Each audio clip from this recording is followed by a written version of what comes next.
it's just a huge, great flat plain. You know, it's a slope, and that's the top of the hill there. So basically, we've got two hills.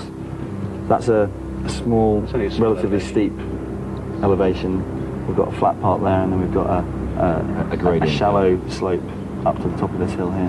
What might you do with that limited information you have already? It's easy to fight going downhill. It's easy to run downhill, especially if we've got heavy armour. Yeah. All right. For a more detailed view of the troops, the generals need to send down your 2 lieutenants. Each computer will control a different part of your army. Find out about them, where they are, what they're capable of, and then let's regroup back here in a few minutes and see what information you've got. All right? Okay.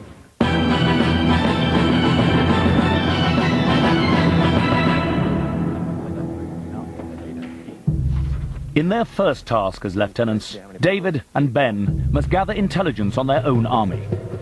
They face a force twice their size, so effective deployment of the Roman units is essential. Where am I on the map? To do this, the team will need to find out everything they can about their troops' strengths and weaknesses. Is that a typical cavalry setup? It's down there. What it is? Lively, eager, fresh. Okay. Okay. So we've got everyone. Can you tell me more about? That's fine. We can now see on the big screen here exactly what we've got, how they're lined up. It's vital that Stephen gets the exact layout of the troops that he and David will control. Okay, Dave, what have you got? I've got general out front. Okay. 9 guards. I have 7 battalions of infantrymen. Infantry. Caesar has got 4 regular legions that he can rely on as professional soldiers. These are going to be very organized, disciplined, subordinate soldiers who will do what Caesar tells them to do. I have, you see in the middle, the yellow middle? What are they? They're slingers. It's an interesting factor of the Roman army that they would use these different types of troops gleaned from different parts of the empire. So slingers from the Balearic Islands, famed for it. And right up until the Spanish Civil War, they were using slings to throw hand grenades. The rest of the Roman troops are under the command of Simon and Ben. Ben, these are your guys. We've got a general in the front. Yep. Okay. And then we've got... 2 rows of heavy infantry. Yeah. And behind them, that's the cavalry. Okay, then we've got cavalry behind. How many cavalry have you got? 2 on either side? Cavalry on either side, yeah. Okay. And behind them? And then behind them we've got the thin line of the light infantry. Light infantry. Auxiliary, they're quite quick. And then back left, so there. So 2 light We've infantry. got the Gallic auxiliary cavalry. If the Romans want a good cavalryman, they've got to go out and rent them. And in this case, Caesar has rented himself some cavalry from local Gallic tribes. And the problem is that their leader is tied by marriage to the Helvetii, and he can't rely on his Gallic cavalry the way he can rely on his Roman infantry. Okay, that's brilliant. So Dave's army is a lot more powerful than Okay, mine. we've got all the heavy infantry on the right, on Dave's side, and we've got a lot of the light infantry and the cavalry on Ben's side. Okay, if you find out about your own troops, you're happy? Yeah. Yeah. Okay, come back up to the table and let's discuss what you've got. How useful was that? And are you happy you've plotted it pretty accurately here? No, I'm not. I think it's very useful in terms of we now know what we've got in terms of numbers and disposition, where we are not 100% on exactly where on the field they are. Yeah, if you look to the left, you can see the hills going up that way. All right, now where you are. Yeah. I'm going to give you some extra help. Okay. Give you some information about key troops, which again you can use to help fight the battle. Have a look at your legionaries. Roman legionaries, disciplined, vulnerable on the flanks unless formation is maintained, fight in small cohort units.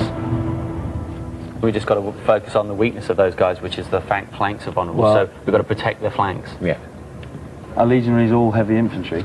You can work it out. Use the information you have, use the technology to work out who's who. Okay. Actually, that looks like our guys down there. If you can zoom in the ones we're right above now. So these are all our heavy infantry that are at the back. Okay, that's heavy. So heavy. Okay, so these guys and these guys. To their faces. All right? Yep. Cool. Okay, that's useful. Let's have a look at the auxiliary cavalry, which will also be helpful to you. Auxiliary cavalry, battle-seasoned, poor against frontline infantry, armed with close-range spear, skilled in all types of terrain. So we need to use them to flank. Yeah, we want to get them out of the way. Thankfully they're behind, but when the Gauls, who I reckon are going to come in, remember they said to do the big charge? Yeah. We don't want these guys in the way. We want them coming in from the flanks, I reckon. Because they're skilled over all types of terrain. We can actually use them up on the hills to come down. Elevate. And they won't get tired. The team's army consists of heavy and light infantry, cavalry, archers and slingers.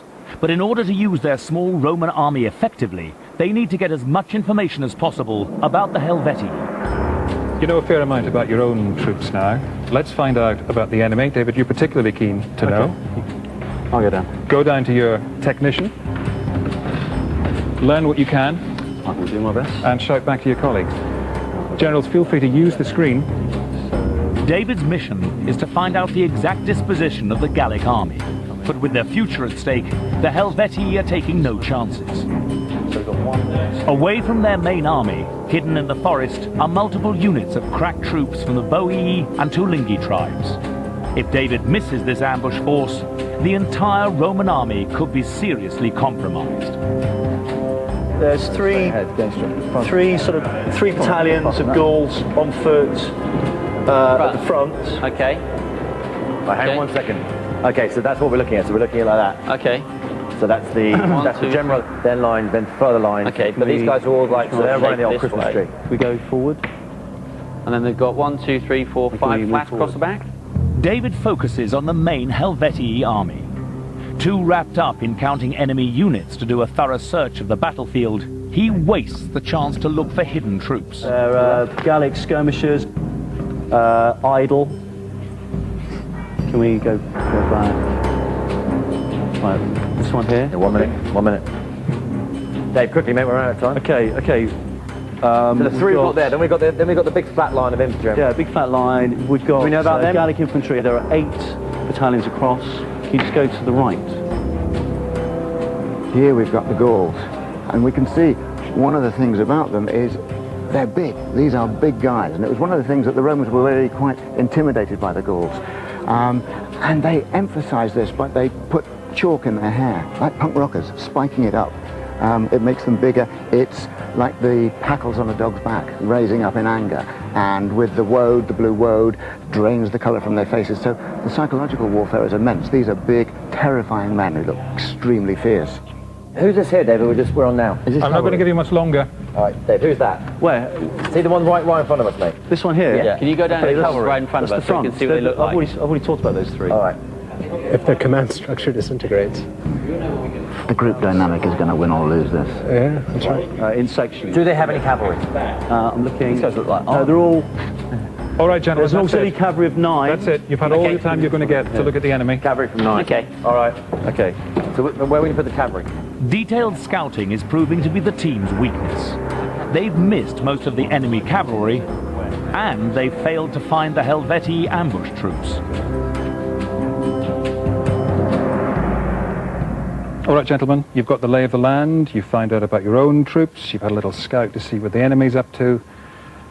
Now the most important part. This is where the battle could be won and lost, with what you decide to do for your strategy, how you're going to fight the battle. There's 2 key points from the point of view of our own troops. One is that our legionnaires are good frontally but not on the flanks. And the second is vice versa. Our cavalry are not good at head-on charges and are good at the flanks.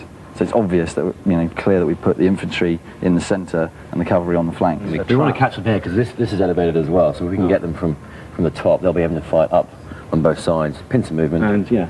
I reckon we're going to be back in... If we had a choice, if we put troops here and troops here, until, trap them in there. And slaughter them mercilessly. They're talking about controlling ground, which is interesting. This is not a fight where any ground matters except for the hill and the open space at the bottom of it. If they start tying themselves to ground, if they start trying to control the ground rather than fighting the enemy, they could find themselves fighting the wrong battle. What we want to do is let them pull them in and have our guys up here. We also know, obviously, the fact that our legionnaires are vulnerable from the flanks, etc.